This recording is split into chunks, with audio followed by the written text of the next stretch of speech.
So the real reason why you're not a billionaire or a millionaire or whatever the goal is that you have is because you don't have as clear of an understanding of objective reality as these people.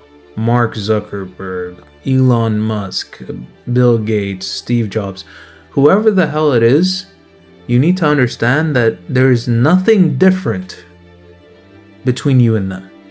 There is nothing that they have that you don't. You're not any less intelligent than them. You don't have any deficiency in abilities, in natural abilities. You don't have any natural detriments. You didn't have a worse upbringing.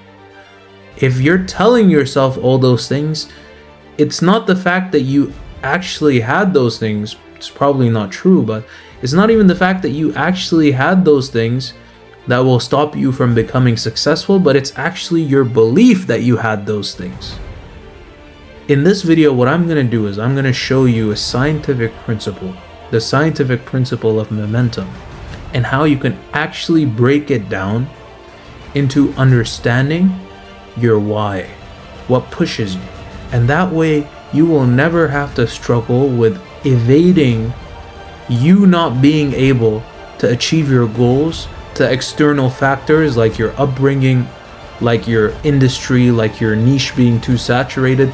You'll never have this problem again because of what I'm about to show you right now. If you keep watching, I'm gonna start right now. Ladies and gentlemen, what I'm about to show you here in this mind map is essentially the one concept.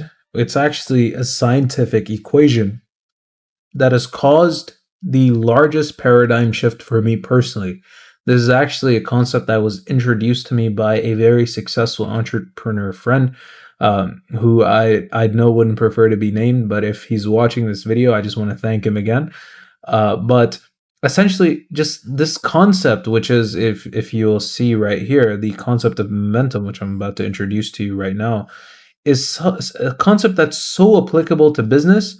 And the fact that people don't understand this is crazy, right? And I guarantee you, if you give me the next few minutes of your time, I will cause such a revolutionary paradigm shift in your understanding of where and how you can access focus to drive your business in a certain direction that it'll absolutely outweigh the time investment that you'll make in watching the rest of this video. So again, I implore you to watch the rest of this video. Just to start off, here is the concept of momentum. Again, this is very simply stated in just physics in general, where we have the equation equaling P equals mv. P here is momentum, m here is of course mass, v here is velocity, right? If you want to translate it in simple terms, right, especially in business, what it essentially becomes is mass translates to how much is done, right? How much work you have done, like the volume of work. Velocity is how quickly it's done, because how much work you do doesn't matter if you take 8 years to do it, right? So how quickly you do that work is the velocity, and the momentum actually equates to the impact that is made. And we all know that in business, if you make a larger impact, you end up making more money, right? That's this concept right here. So just to show you a visualization of this graph, right here you have the y-axis, which is the velocity. Again, there's no specific quantity here. We're just trying to illustrate the exponentiality, the exponential nature of this formula here. And then, of course, on the x-axis, you have the amount of work done, right? That is, apologies, that is actually the momentum, right? Or the work done. So what you'll see here, what you'll notice is as we increase the mass, which is the amount of work, this should not be here, it should be mass, but anyways, and as we increase the velocity, right? What actually ends up happening is we see an exponential change in the impact that is made, the money that we make, right? Now, what does all of this actually mean? Well, on the macro or on the micro, it has a very simple entailment. It basically just means you do more stuff, you increase the mass right here. So you increase the mass, you do it faster. So you increase the velocity, right? And you do it first thing in the morning, right? Now, why first thing in the morning? The reason why you should do it first thing in the morning is because this is essentially just doing it first thing in the morning is just a facet. It's just a factor of velocity. It's just a factor of velocity because if you, let's say, understand this equation and it's all jolly, but you start the work, you have, you do a lot of work in, a small amount of time, and you have a lot of impact, but you delay the whole process throughout your day, throughout your week, throughout the month, throughout the year, whatever, on whatever time frame, you will inevitably not be following or benefiting from this equation, right? So that's why I put down first thing in the morning. This also translates to more of a very micro task that you can implement in your life, which is where you do the most important thing first. That's a concept, again, visited in this book, The One Thing by Gary Keller. It's a bestseller. And this is just a concept that has been very well documented scientifically. And it's also a very popular tactic that a lot of business owners use, very successful business owners. But the thing is, there's another concept in momentum that you need to understand to actually access that revolutionary understanding that I mentioned before. And that is essentially the concept of momentum equaling out, right? The fact that when two objects collide, right, when they collide together, the total momentum is zero, right? Just as when we started, which is what this video says here. So if one large object collides with a small object, let me just show you right here, right? So if you have one large object colliding with one small object, again, larger mass, what will happen is the smaller object will actually move at a higher velocity. And that means it will actually go a farther distance than the larger object. And this concept is actually illustrated down here. And the reason why I'm showing you this video is because this is the one concept in momentum that applies to life, right? So here you need to view your what as the smaller object, right? Depending on how you live or how you think, but we'll get into that later. But if you see this first example, right, here you have a timeline of your life and your goals. At one state in your life, you're at a point of inaction, right? Like this is either when you haven't rationalized your why, you don't understand your why, whatever the hell it is, you're at a point of inaction. At some point, the realization of the why comes to you and it hits you, and you actually get propelled and you actually start progressing in your life or your goals in a certain direction, right? And if your why has a larger mass than your what, if your why is bigger than your what, then what's eventually going to happen is you're going to reach, or you're going to have a point of zero velocity that extends your life or your goals, right? So you're going to be pursuing a greater goal than the timeline of your life, or you're either going to absolutely just blow your goals out of the water, right? So if your goal is, let's say, $1 million a year, but your why is, I don't know, extremely big, like you want to solve world hunger, and you've rationalized this why, your goal of making $1 million or whatever a year is going to be outshot, right? If you actually understand and follow your why, right? Because the why is that big. If your goal is making, I don't know, if your goal is making $1,000, right? Or if your goal is buying a car, and the what that you need to do is start a business, your business probably won't go far, which is what I'll show you down here, right? This is another scenario where your why is smaller than your what. So again, at some point, there's this big task that you need to do. Your why essentially collides with this point of inaction, right?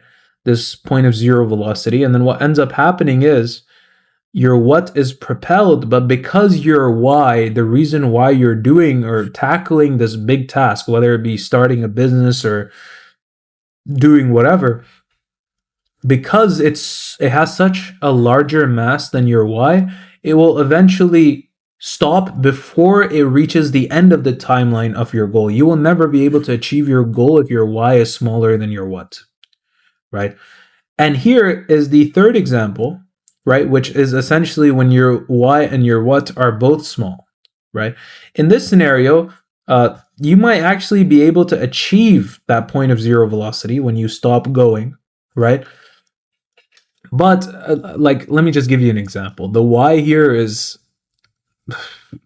do something, and the what here is I don't know, get a 9 to 5. Or the why here is just live a mediocre life. I just want to live, right? I just want to get by. And the what is, get a 9 to 5 or do whatever the hell it is. I'm not crapping on 9 to 5ers, but it's just an example. You will achieve your goal, but then it's actually not about the size of these two things. It's about this timeline right here where it ends, right? This goal. So if you actually just imagine for a second that this why is huge, right? And this what, right? However, like, it doesn't matter how big it is, right? It might be big, right? Very big. Like, you need to do a lot of stuff to get it, like, to actually get it done. But your why is even bigger. It doesn't matter how far along your goals are. If your why is big enough, your point of zero velocity will just kind of like be non-existent. You will keep going if your why is big enough, right? Let me make that smaller. This is also a very good example of what can happen in different scenarios, right? When you have a why, it actually forces you to learn how to build discipline, right? If you think you have a why and you follow this graph right here, let me just go a little deeper into this graph. If you have this motivation cycle where you're really motivated to do something, you're like, yeah, I need to retire, or I need to prove myself to my father. I need to, like, pay off somebody's debt or my own debt. And then you get very motivated and then you do stuff and then you eventually give up. Then you haven't rationalized your why well enough, or it doesn't matter enough to you, right? The reason why they say necessity is the mother of invention, and the reason why creating desperation is so powerful, is because it essentially makes the why infinite. It removes the why. It's not, why do I want to do this? You don't even need to ask that question. You have to do it, right? That's the power of desperation.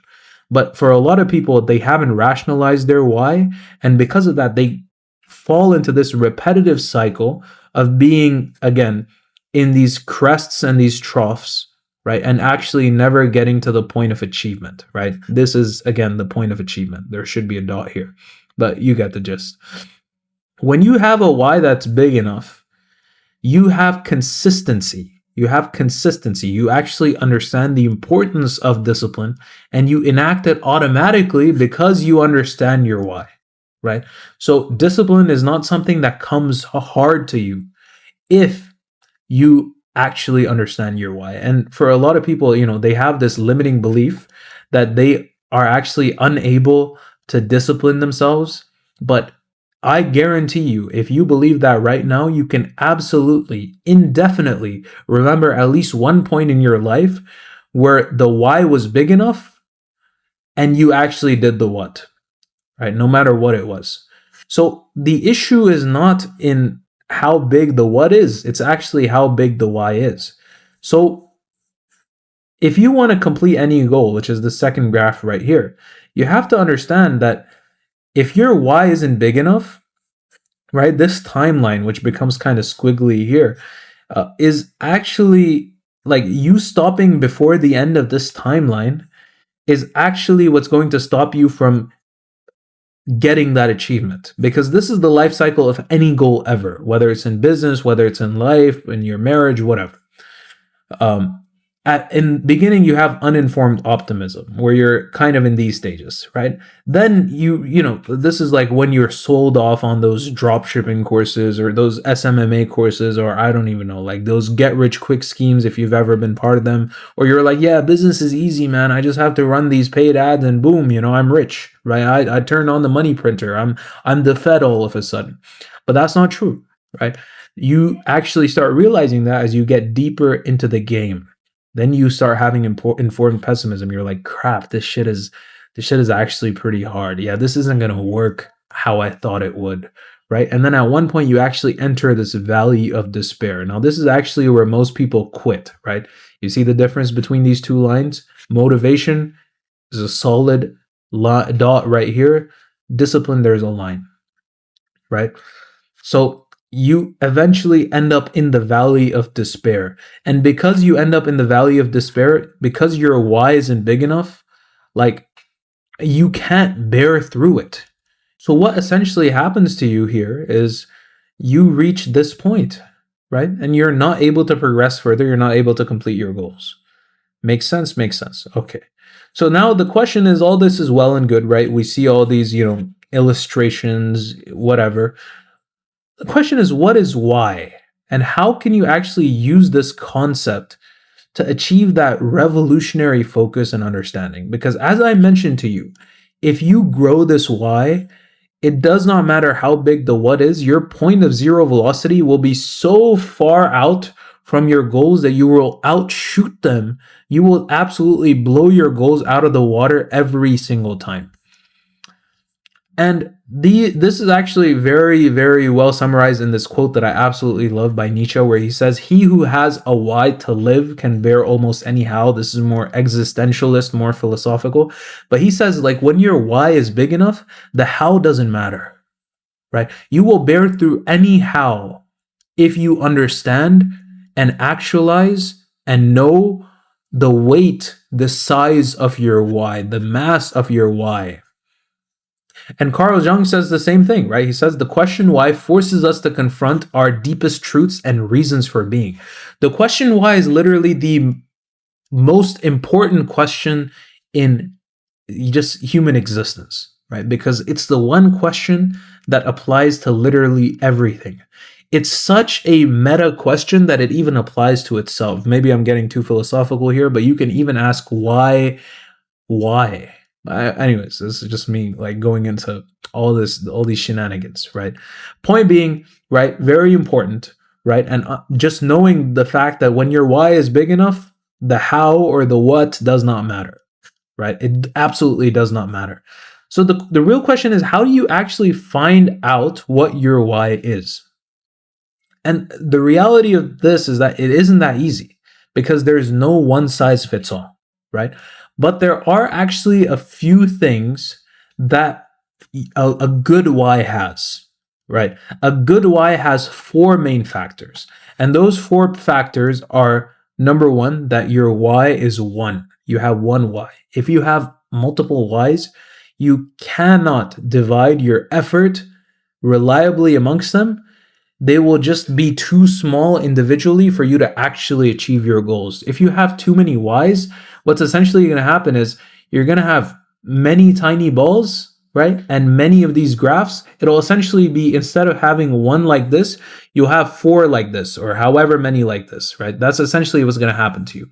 You're going to have multiple ones of these graphs, and instead of being able to achieve four goals, which was what you were trying to do, or in order to fulfill four whys, what you're eventually going to have is just no goal achieved, nothing fulfilled, right? Instead, what you want to do is you want to increase the size of your why, but you want to have only one, right? And that actually goes into the second point, which is that you want it to be big.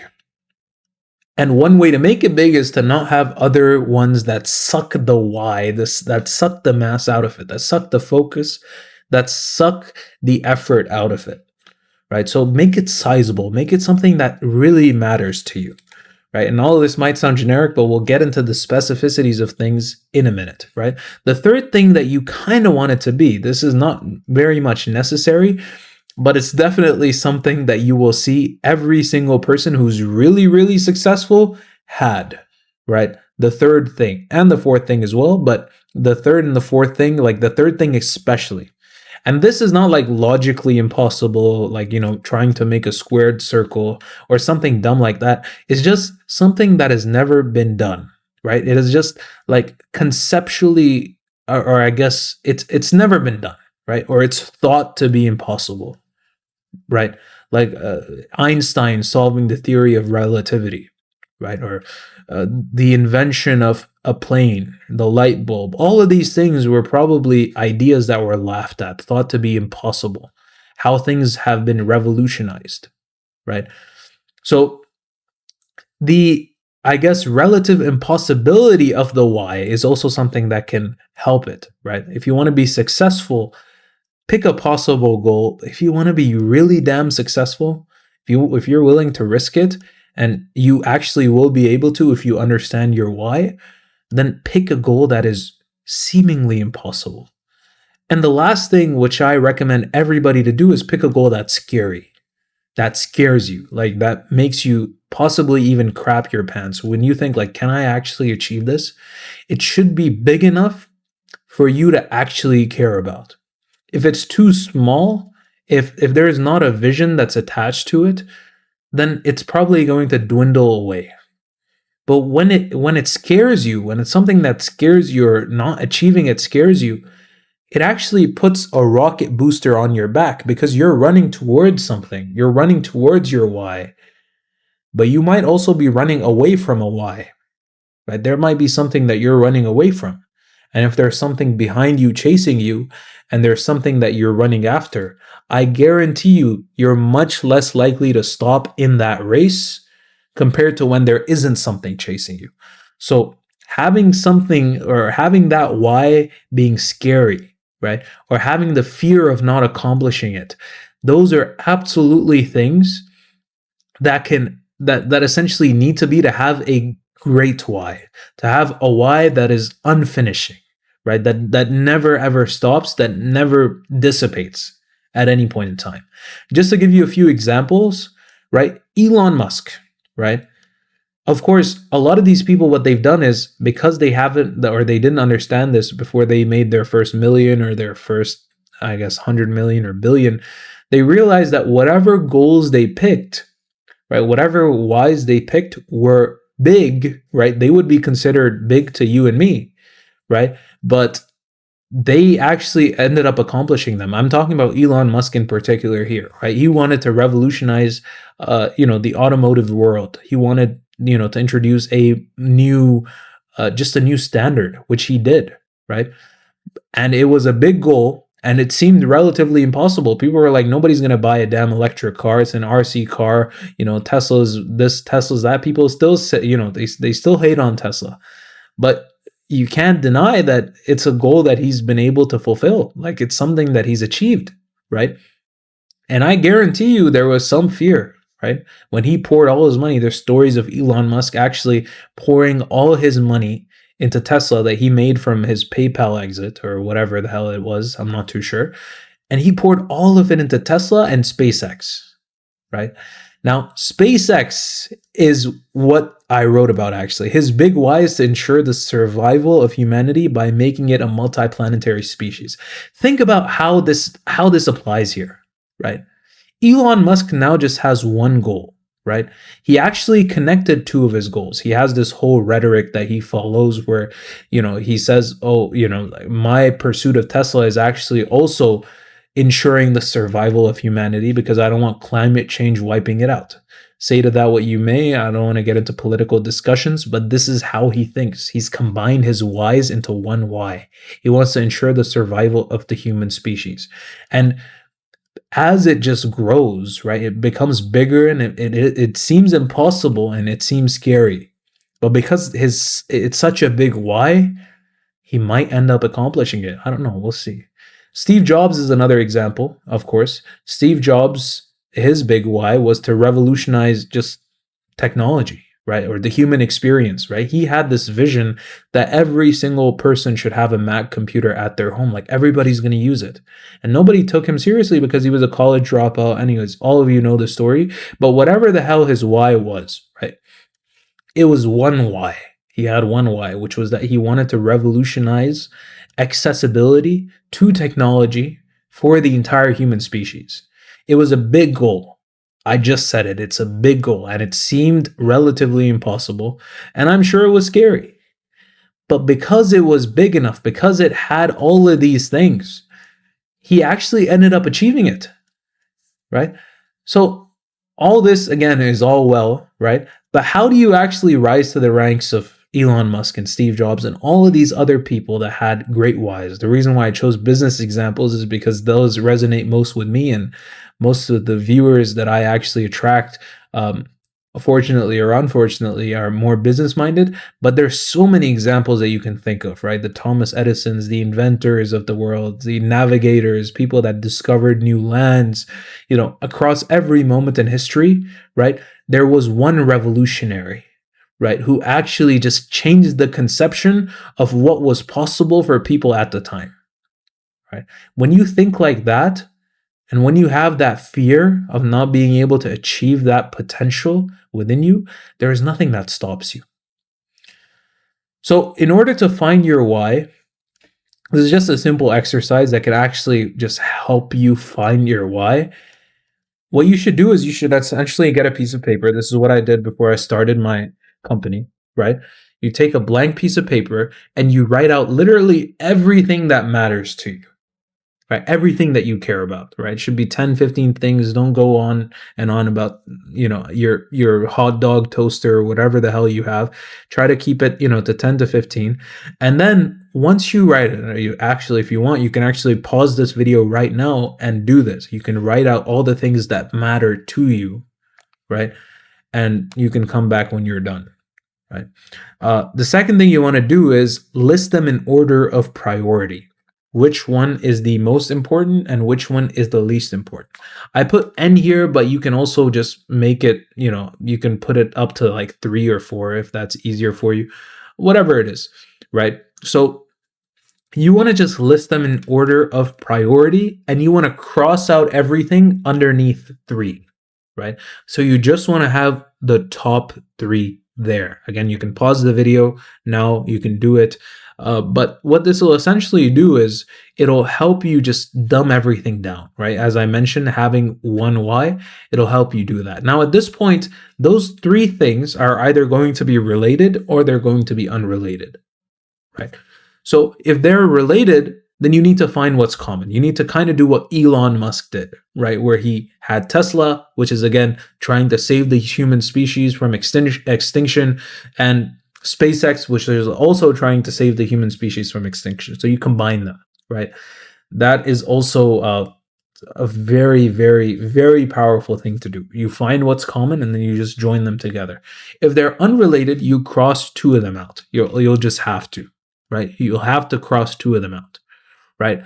Now, what this will eventually leave you is with one why. Again, it should have all of these 4 attributes. It should be one, it should be big, it should seem impossible, and it should be scary. Again, if you're sane, you can remove the last 2, but if you romanticize insanity and you really want to die trying, then pick the last 2. Usually those are, the people that history books are written about.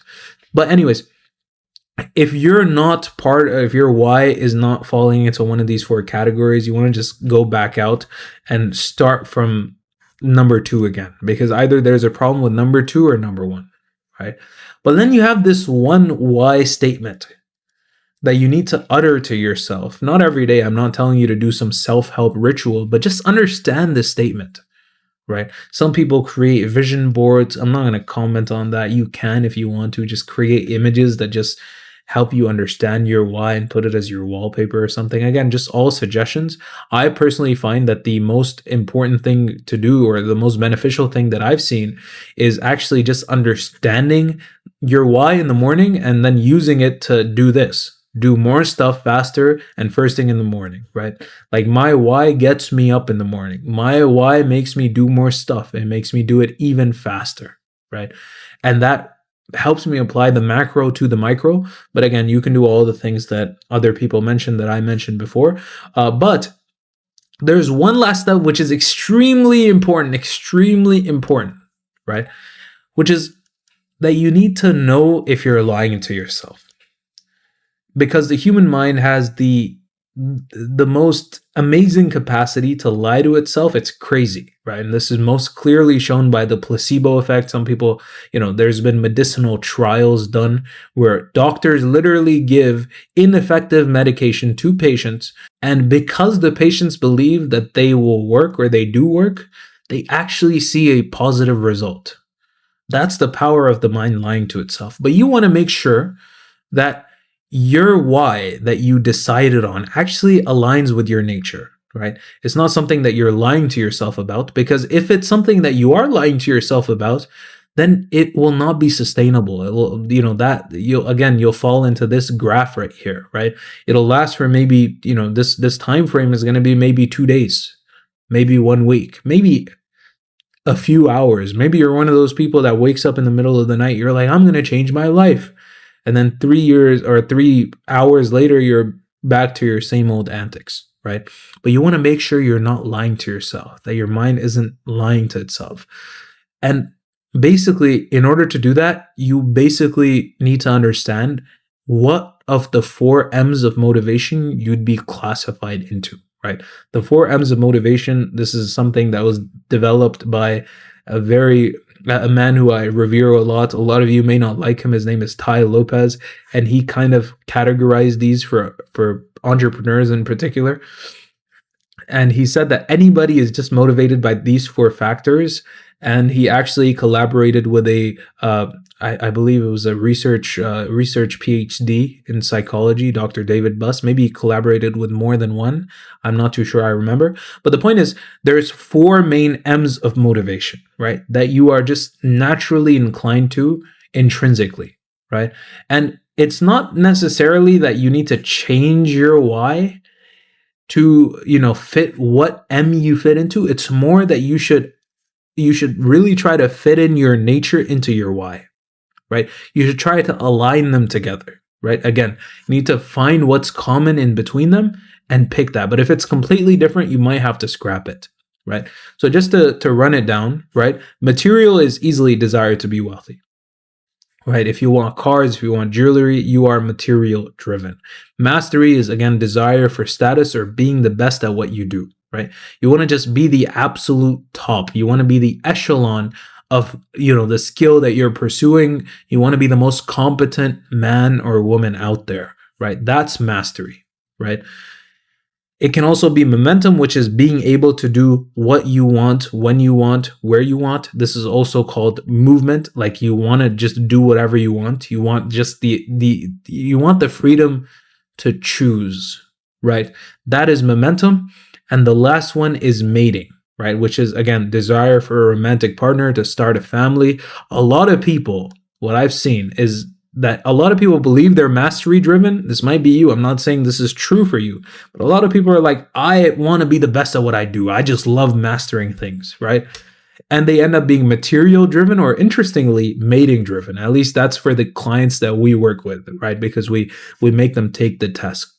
Speaking of the test, if you want to learn about this is a much more intricate science. You actually have to get into like specific questions, that Tai Lopez has actually developed the quiz to find out which of these 4 M's you fall into. But it's very important that you do this in order to see if it aligns with your why. So what I'm going to do is I'm going to put a link to this quiz in the description. You can click on it. It's going to be completely free, no commitments, and you're going to be able to access it. But it's extremely important that you see how your nature aligns with this why statement, right? Even if you weren't following along with the exercise, whatever, it's still this is going to be the highest ROI task thing you do. I just thank you, Tai Lopez, for making this quiz, right? It's a really good quiz if you can tell already. But anyways, once you are able to align these 2 things, right after taking the test, you'll be able to access, or you'll be able to have that one why statement that no matter how big the task that in front of you stands, no matter how daunting it seems, you'll be able to attack it consistently, right? You'll be able to survive this valley of despair because you'll increase and understand your why better than 99% of people. That's it.